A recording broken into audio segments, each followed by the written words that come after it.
Magandang araw mga bata. So, itong karon story ay ang bisikleta ni Momo. Ano itong story?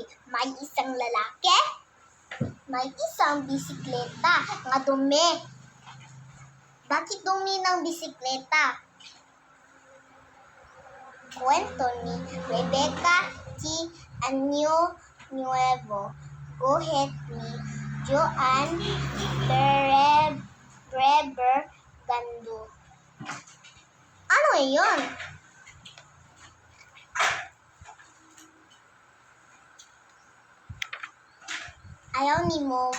Ayaw nang gamitin ni Momo ang luma niyang bisikleta.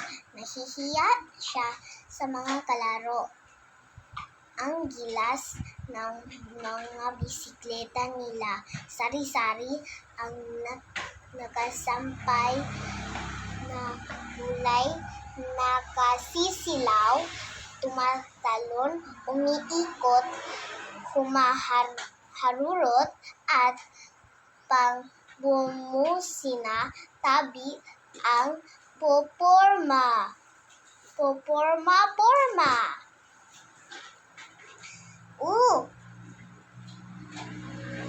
Ang mga bata ay nanglaro sa ilang mga bisikleta. May 3 bata.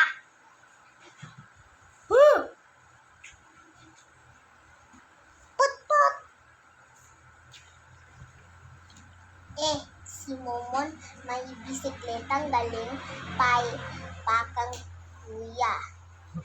Maliit lang, kinakalawang at umiinggit ang gulong. Mumu. Tukso ng mga bata sa bisikletang luma. Diyan ka muna, sabi tuloy ni Momon. Saka isinandal ang bisikleta sa may kama at hinaharap ang mga kalaro. Momon! Ala! Si Momon may isang dumi na bisikleta. Bakit? Ano yun? Pero pinaligaran lang nila si Momon at pinakain na alikabok. Mabuti na lang at sumunod sa kanya ang bisikletang bulok. May isang alibokbok. Hala! Bakit man? Mag-type ka sa mga comments.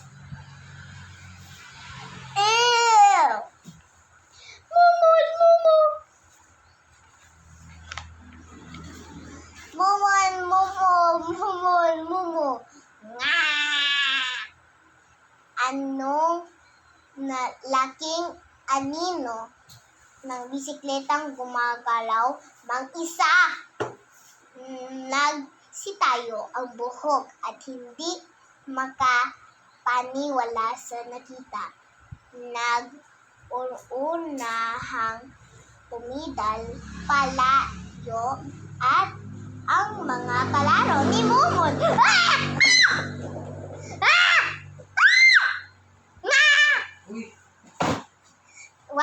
Bakit nagsumigaw sila? Natakot mo? Bakit? Humigping nalakad si Momo sa plaza. Walang malay nakasunod ang lumang bisikleta. Kung bago lang sana ang bisikleta ko, baka nakarating na ako si Antipolo. Nakarating ka naman sa palengke. Hatid ko. Kung bago lang sana ang bisikleta ko, uunahan ko ang mga kalaro ko. Tingnan mo, inuunahan nila yung matanda, putik ng sagasaan. Hala. Yeah. Mga bata, ano man mo sa akin? Umiyak ng isang matanda. Kung bago lang sana ang bisikleta ko, tiyak na kahit baha, lalampasan ko. Aw, tumingin ka ulit ni hindi makatawid sa kabilang kanto. Ang mayayabang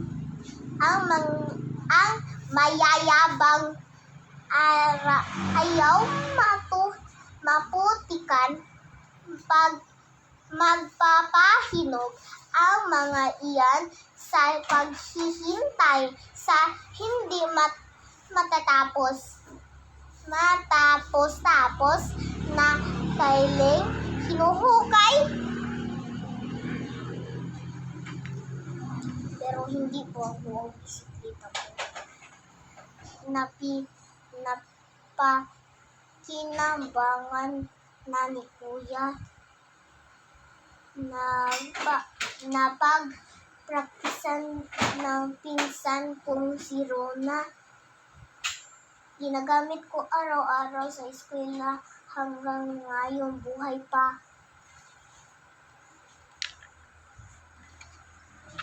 Nangolekta na ako ng peklat sa tuhod at braso, pero mabilis akong natuto. Kung dati hinahika ako na at nahihilo, ngayon magaan at maginhawa ang panira ko. Noon, unay alangan ako at natatakot. Nang matagal ay alam kong kaya ko ring umikot. Salamat sa aking bisikleta. Tatakbong bumalik si Momon sa bahay. Pero wala na ni ang anino nito. Nasaan ang bisikleta ko? Sigaw na isip si Momon. Ito ang bisikleta mo. Inayos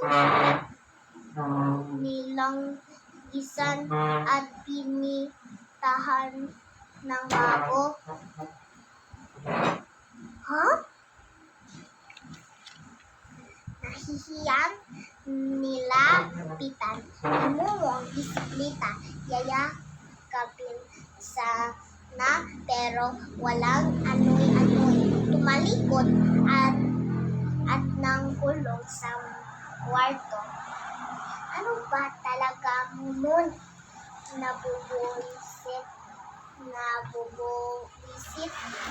ang bisikleta.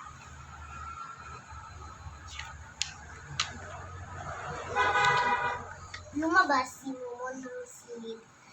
Liyad ang dibdib. Nakasuot ng bagong medyas, bagong sapatos, bagong salawal, pati bagong burang. Tamang-tama para sa bagong bihis niya ang bisikleta. Waka!